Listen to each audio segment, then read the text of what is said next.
Coast City and deep space at night, shadows lengthening beneath the glow of a lone emerald tidal. The legend of Green Lantern begins with a promise of courage beyond the stars. The name blazes across the darkness, Emerald Dawn, a new saga is about to ignite. Created by James Osley, M.D. Bright, and Romeo Tanghal, this is a tale approved for heroes of all ages. In the silent vastness, one ring of power waits for the fearless heart that will wear it. The night is deep, and destiny is already in motion. In Coast City and deep space at night, a distant thunder rolls across the heavens, carrying the first warning of a coming storm. It swells through the firmament like a grand exclamation, building toward something vast and unstoppable. Then it erupts with the stentorian bark of an angry god, shaking the stars with its power. And just as suddenly, it retreats the way it came, leaving behind a silence that feels almost unreal. In its wake comes the brightest day, and somewhere in that light, Green Lantern stands ready for whatever cosmic trial is next. Coast City in deep space at night, the command tower glows with cold precision as flight data crackles across the darkness. Every number matters because one wrong move could mean disaster. Tracking Stingray 1, take Angel 8 right 22, heading 200, bearing 042. Airspeed 365, altitude 1500. Engine 59er at 78%, systems looking good, Bishop. Roger Tower, heading 200, Angel 8 right 22. Prelim completed, Bishop. Tower requests to go for throttle up. Confidence is high, go for throttle up. Roger Bishop, turn right at Angel 5 and give us the clock.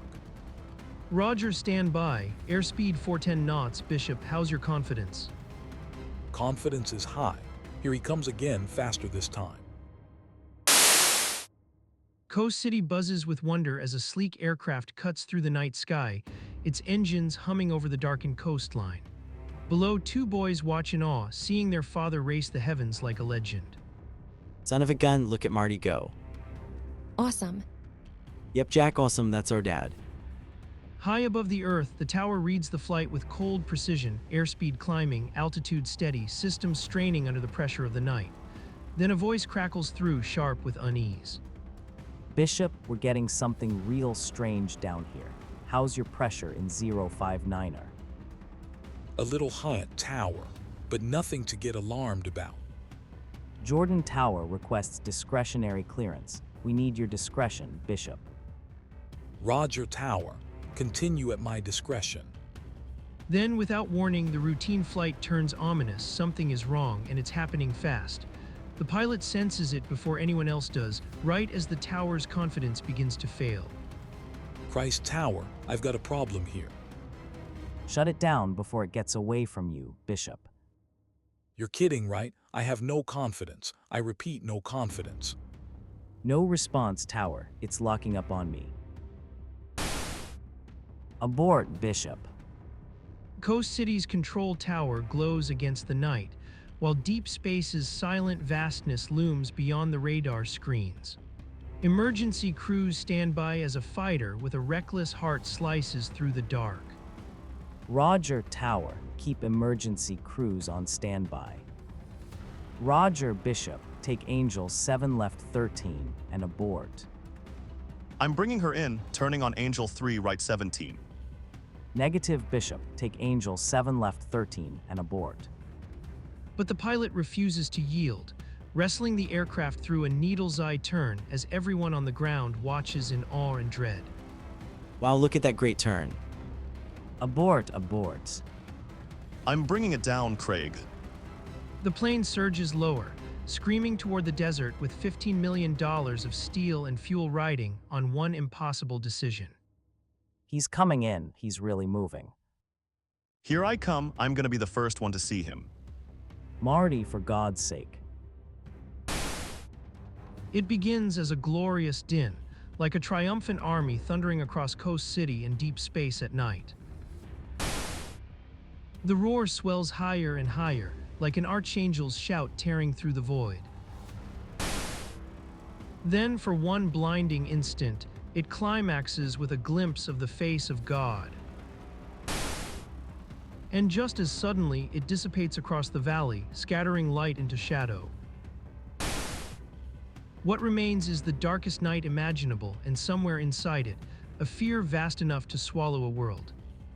Coast City buzzes with tension under the night sky, where every word feels like a spark before a fire. Inside Ferris aircraft, the air is thick with resentment and old grudges.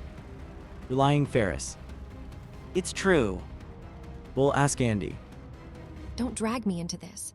Test pilots never squeal on one another. First thing you learn in flight school. I've got $5. Ferris sold down the tubes for a 5 spot. Hal got fired today, pink-slipped by old man Ferris himself. The accusation lands like a punch, and the room cracks open with the shame of it. But the bitterest blow is still coming. He got his mom to call up and beg for him. Ferris caved when she laid on the for Marty's sake stuff. So Hal's a third less pay, and he doesn't fly. Oh, he's flying all right, Andy.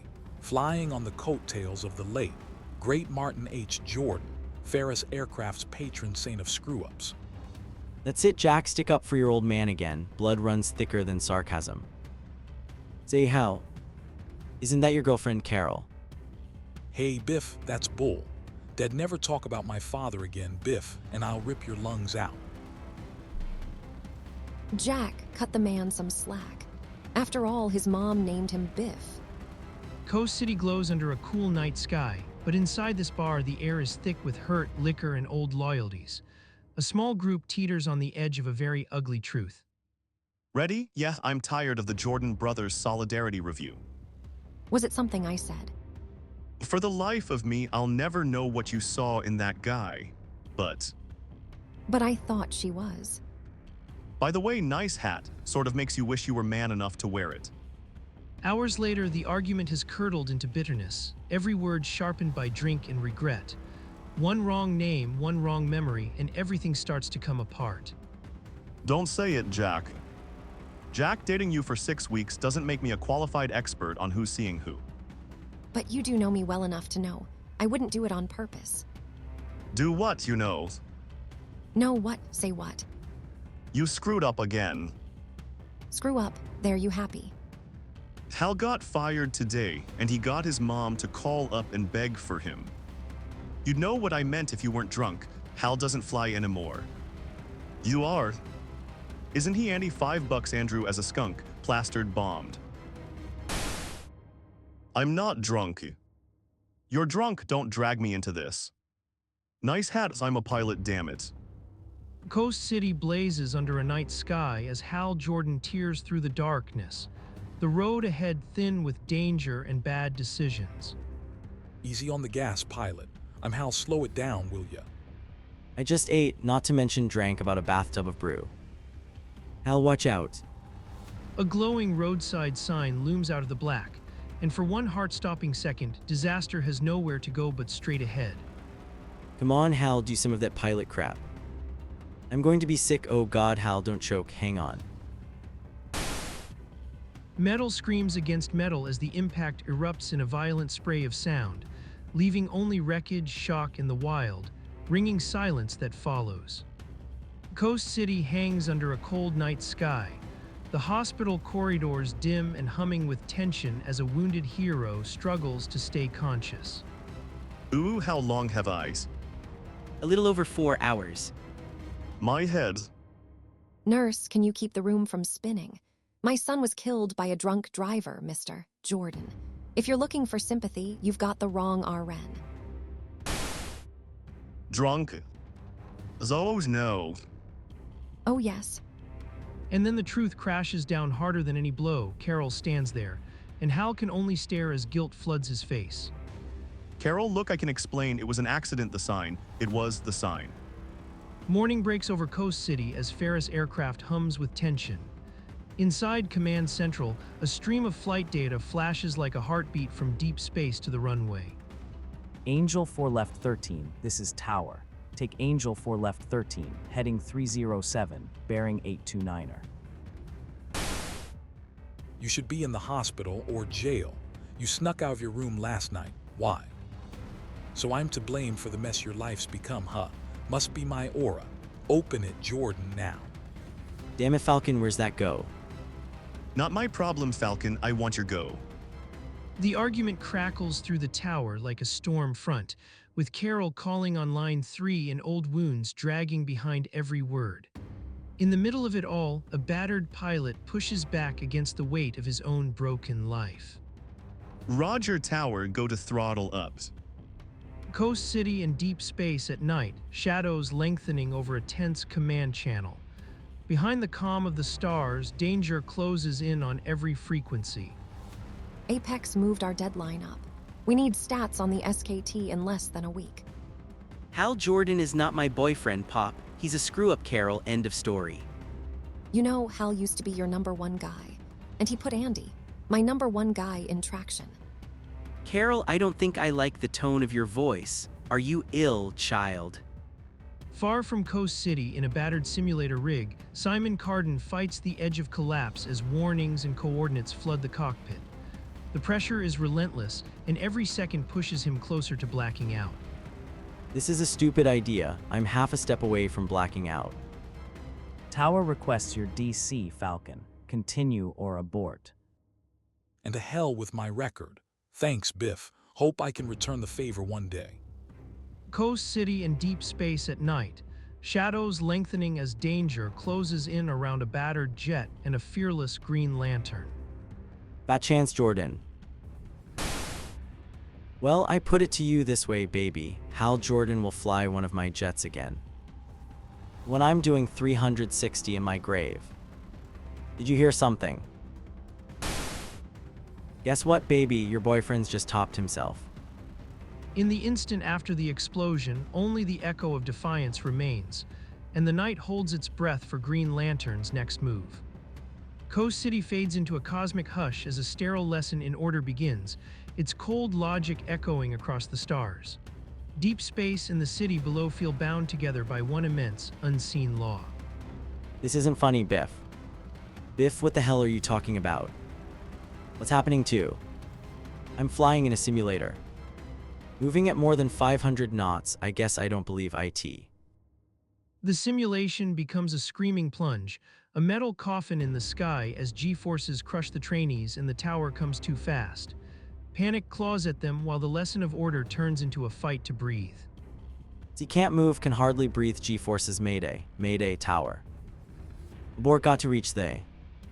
Creation itself is measured like a perfect machine, but sentient life rises flawed and restless, pushing back against destiny. That defiance sends ripples through the universe, and the need for guardians becomes clear. Geez, Biff, shut up and help me.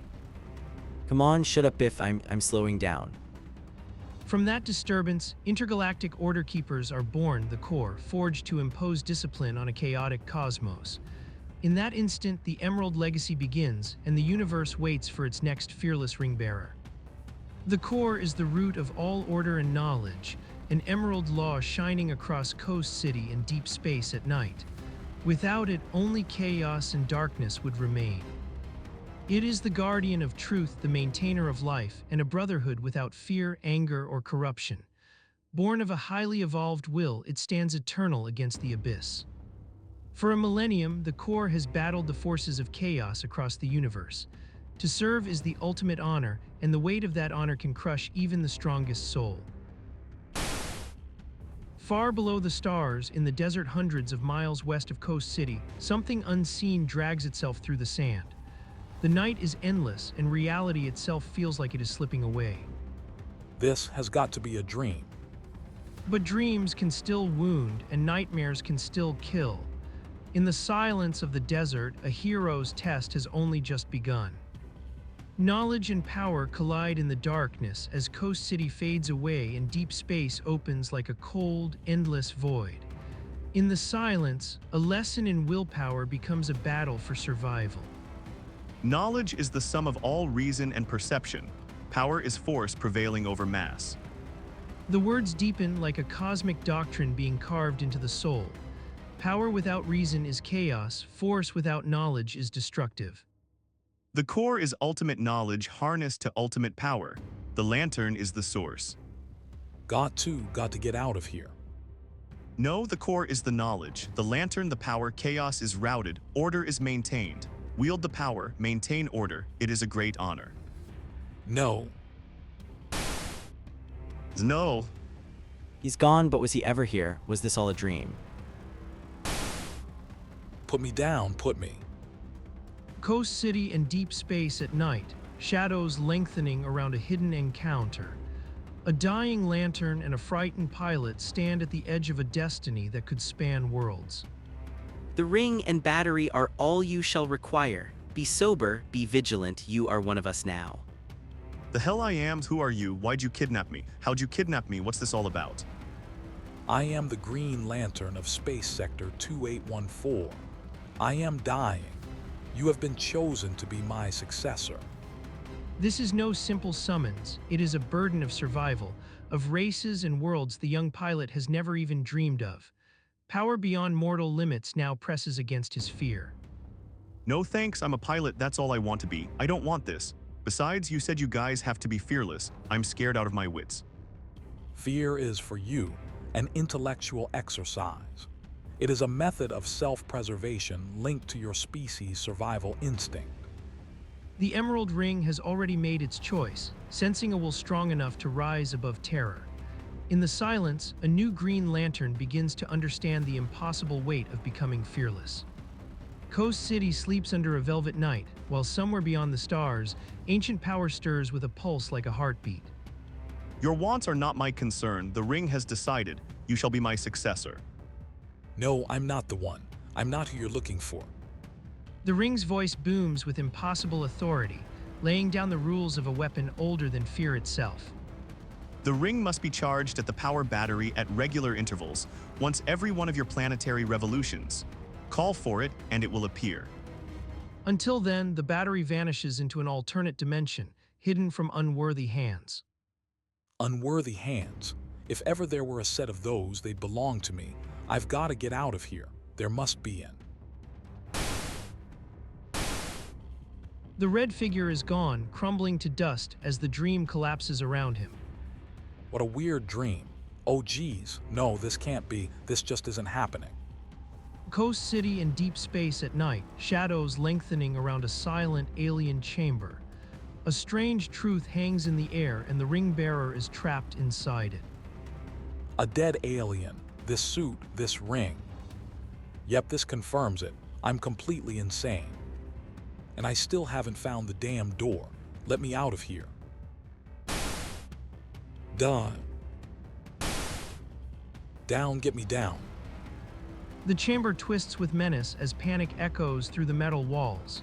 Even a fearless will can shake when the universe closes in.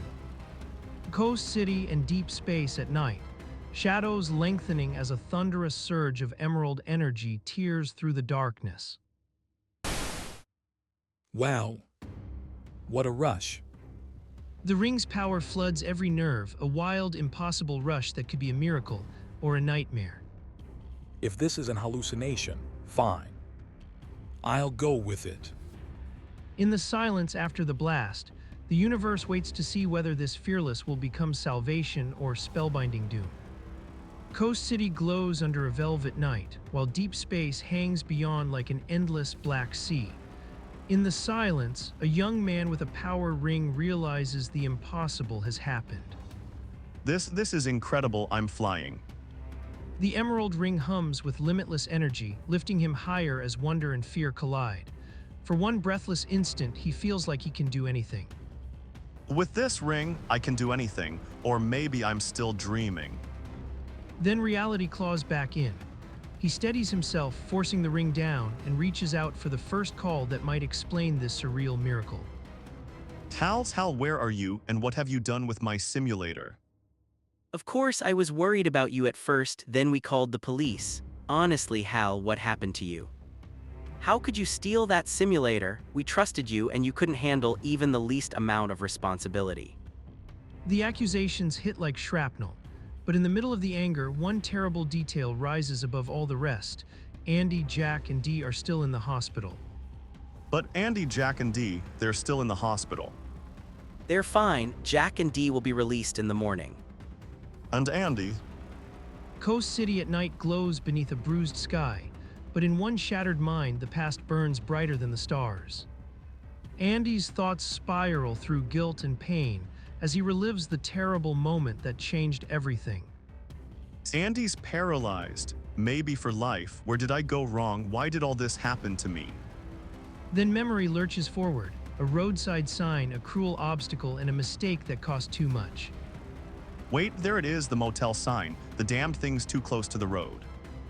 I crippled my best friend and endangered my brother's life because of it. None of this was my fault. It was the sign. And now, with power surging through him like a storm from deep space, resentment hardens into resolve. Now I've got the power to do something about it. The sign.